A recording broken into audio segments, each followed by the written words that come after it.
All right, thank you very much. Welcome everyone, and thank you for joining us here on this Thursday afternoon. My name is Colin White, and I'm the Senior Manager of Program Impact and Training here at AmeriCorps Seniors.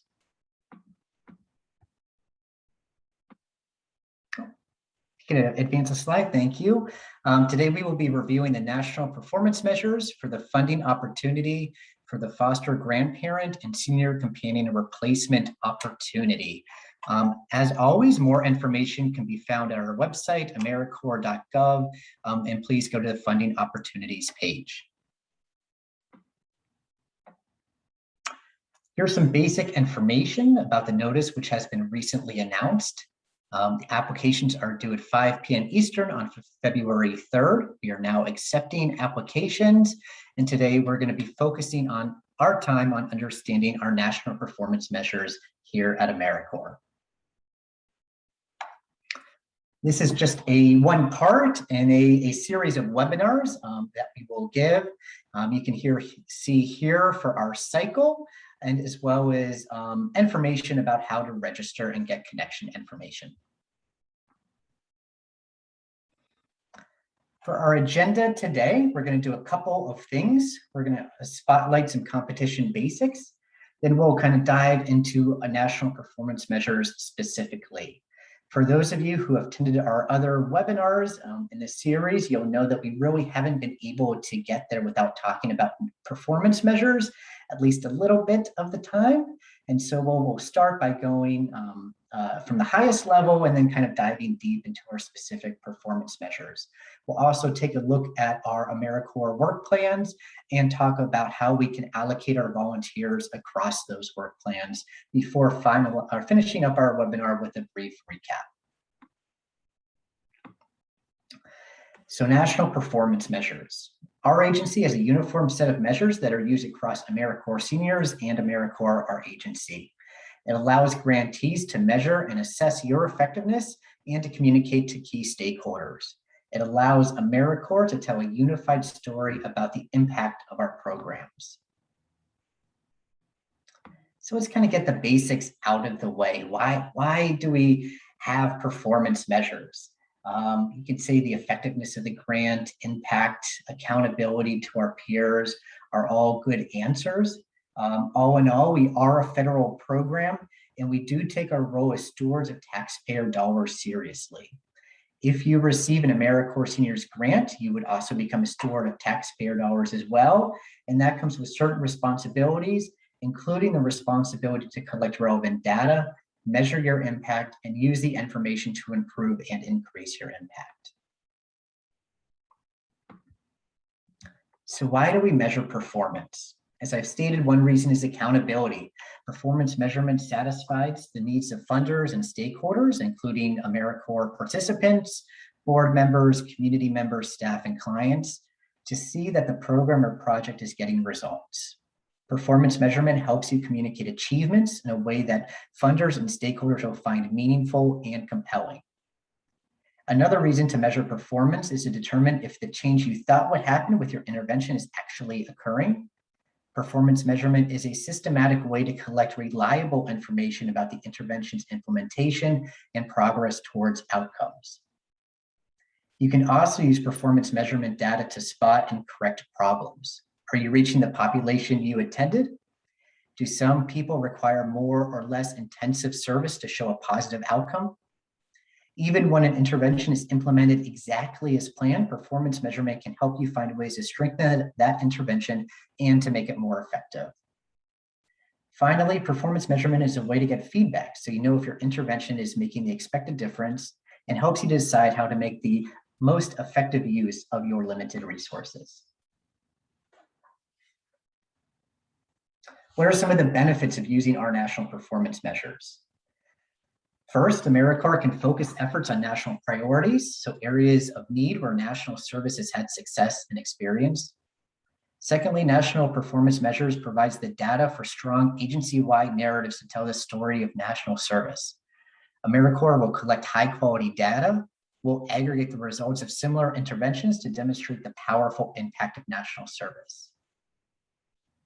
To ensure that AmeriCorps can aggregate the data and report results with confidence, guidance for the national performance measures includes definitions for the intervention, target population, output, and outcomes, as well as information on collecting that data and collecting the measure. So before I really dive into performance measures, I want to briefly discuss how AmeriCorps structures our measures. There are a couple different components, and we'll walk through all of these different components in a bit. As you can see from our visual here, it's kind of like a pyramid in that they start off pretty broad down there at the bottom with the focus area, and then they get more specific as we move up the pyramid. So let's talk about what each one of these mean, and we'll start at the bottom with the focus area. There are several AmeriCorps focus areas for FGP and SCP, foster grandparents and senior companions, our stipend programs. The primary focus areas are education, economic opportunity, and healthy futures.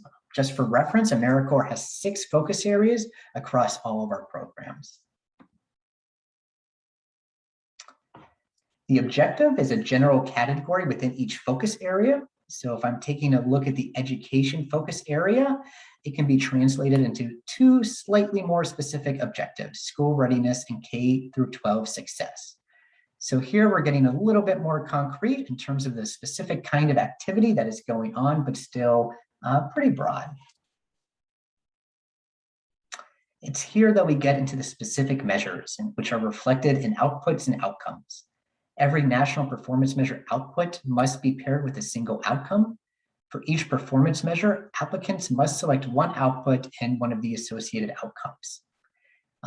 At the top, you see 2 examples, one of the output, one of the outcome of education performance measures. So let's dive into our outputs. It is through outputs and outcomes that we're able to measure performance. We know that performance measurement is the ongoing systematic process of tracking your programs or projects' outputs or outcomes. Outputs are the amount of services provided. They measure the completion of activities and document the fact that individuals received services, products were created, or programs were developed. They often answer the question, how much service did we perform? What products did we develop?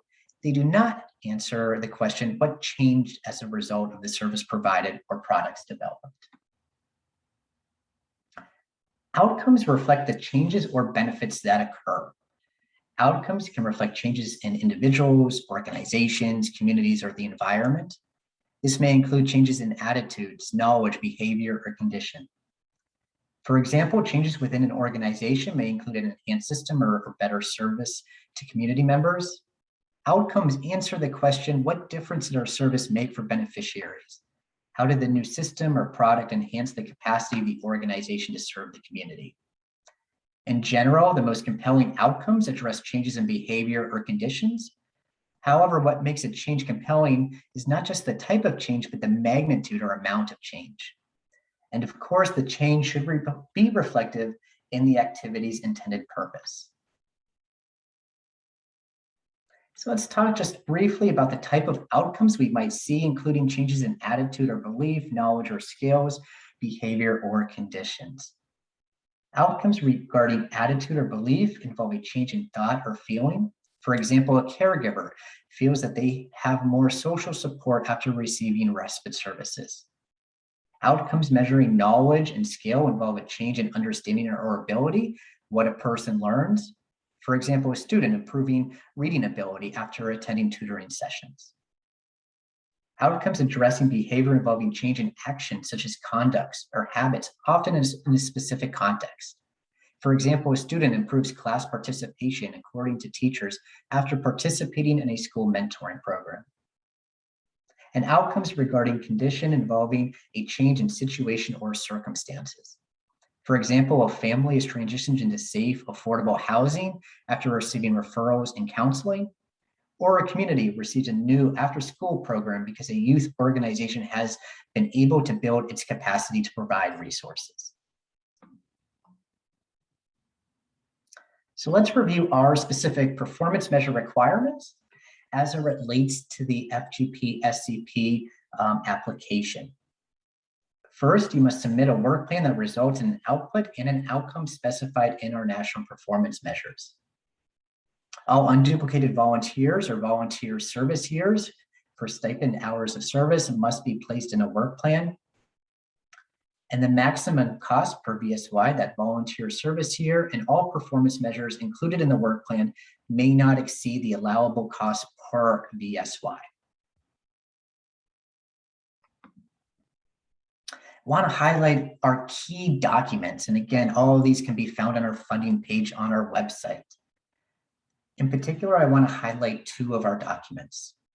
The tools we would use for performance measures can be found in Appendix B, our National Performance Measure Instructions.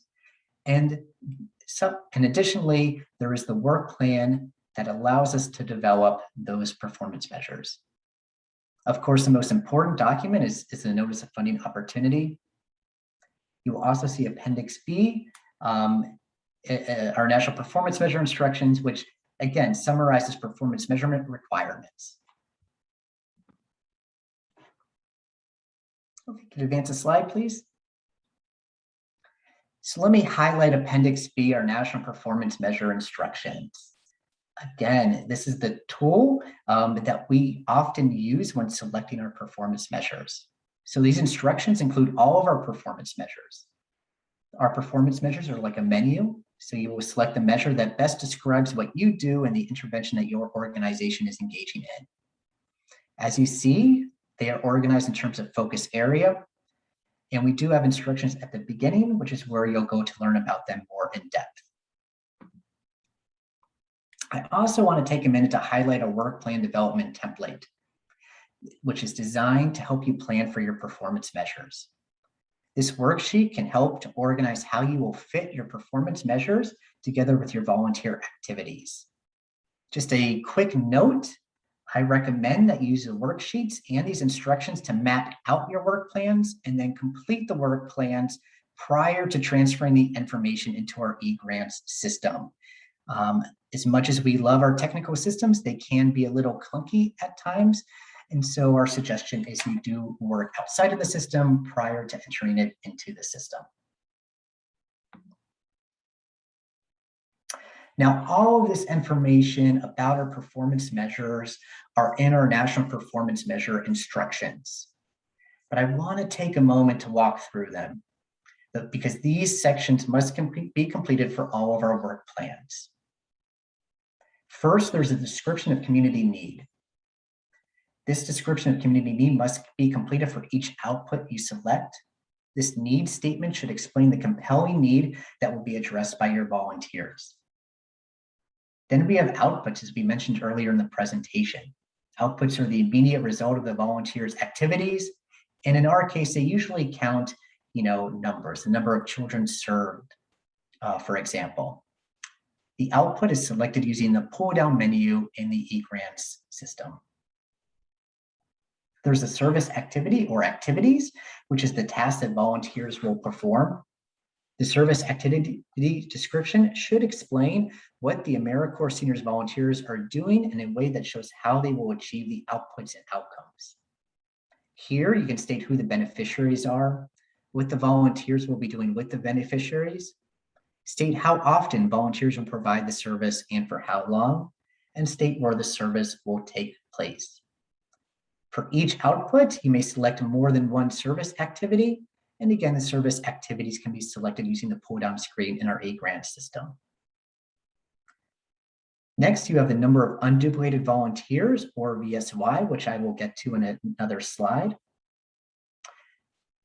For FGP and SCP grantees, the proposed number of volunteer service years, VSY, will be entered here. So each VSY can be counted only once when a volunteer is assigned to a service activity.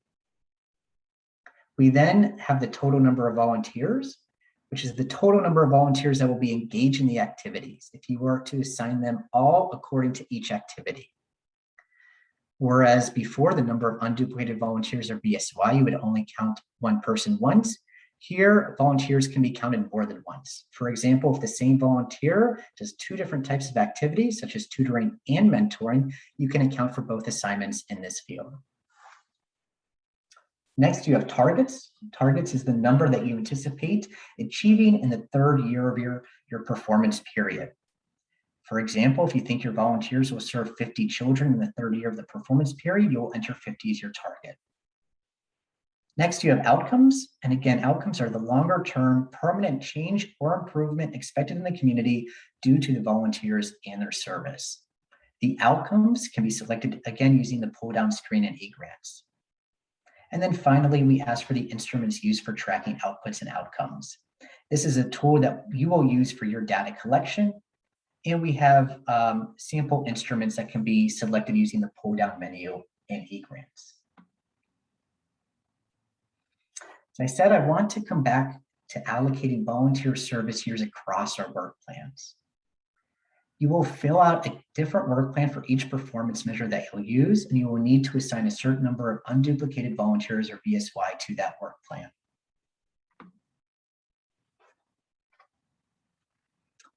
This funding opportunity requires applicants to demonstrate cost effectiveness practices in achieving performance goals through the services described in the proposed work plans. So applicants must include work plans that meet the following minimum requirement, and that volunteer stipends, and that for every $6,500 in federal funding, at least one volunteer service year must be placed in a work plan that results in a national performance measure outcomes for that selected focus area. A volunteer service year, or VSY, is a budget term and essentially equals to 1,044 hours of volunteer service activity. As you can imagine, it's very simple to calculate the number of unduplicated VSYs that you would need. Common arithmetic rules should be used to determine how to round unduplicated volunteers in outcome-based plans. And grantees should round to the nearest whole number. So for an example, an applicant requesting $300,000 in federal funding would require 46.1 VSY in work plans that result in a national performance measure outcome. Since 46.1 is less than 46.5, this would round down to 46 VSY in work plans that result in national performance measure outcomes. So again, just a quick recap. AmeriCorps expects applicants to use national performance measures as part of a comprehensive performance measurement strategy that relies on both performance and evaluation data to learn from the work and make tactical and strategic adjustments to achieve their goals. Applicants are required to use the identified performance measures that are outlined in the Notice of Funding Opportunity. And you should refer to Appendix B, the performance measure instructions, which have in-depth instructions on our performance measures. And then finally, this funding opportunity requires applicants to demonstrate cost effectiveness practices. And so applicants must include in work plans that meet the following minimum requirements, and that volunteer assignments for volunteers for every $6,500 in federal funding, at least one volunteer service year, or VSY, must be placed in a work plan that results in a national performance measure outcome for the selected focus area.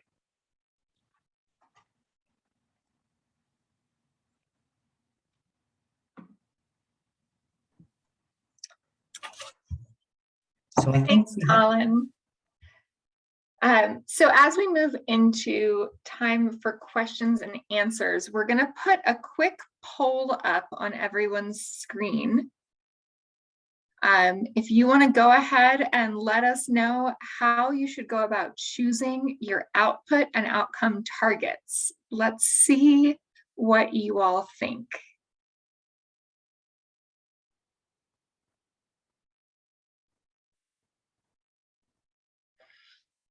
And as folks are responding to that poll, feel free to add any questions that you might have about this presentation into the Q&A box on your screen. We've got a little bit of time left, and I know that Colin and I are both available to answer all of your national performance measure questions.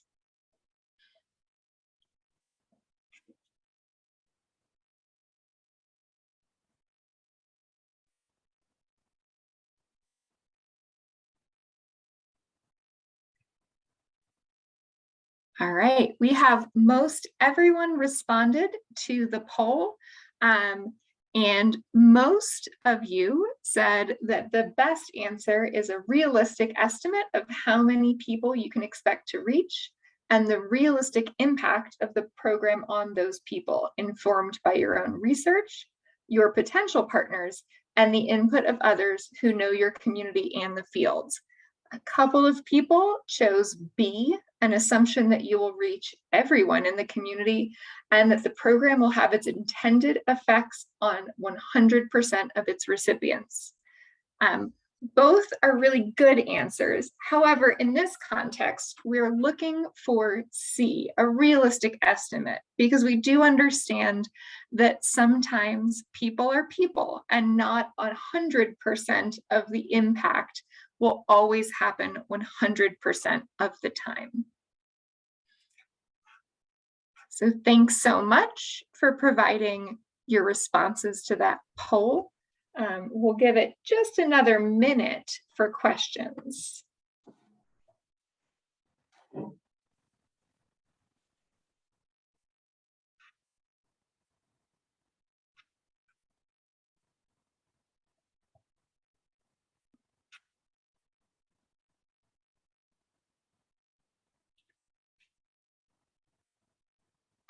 All right, well, I don't see any other unanswered questions. So with that, I will hand it back over to Colin and we will close out for the afternoon. I do wish you all the very best luck with your applications, and thanks very much to everyone who joined us today. Thank you so much, Emily. And again, I want to reiterate your thanks to everyone who joined us on this call today. We're very excited about this opportunity. We're very excited to make these federal funds made available in communities across the country to further the great work that's happening through your organizations and through your volunteers. I do, again, want to reiterate, this is just a series, or one in a series of our webinars, and you can find more information about our notice, about future webinars, about performance measures, and our application instructions on our website. Thank you.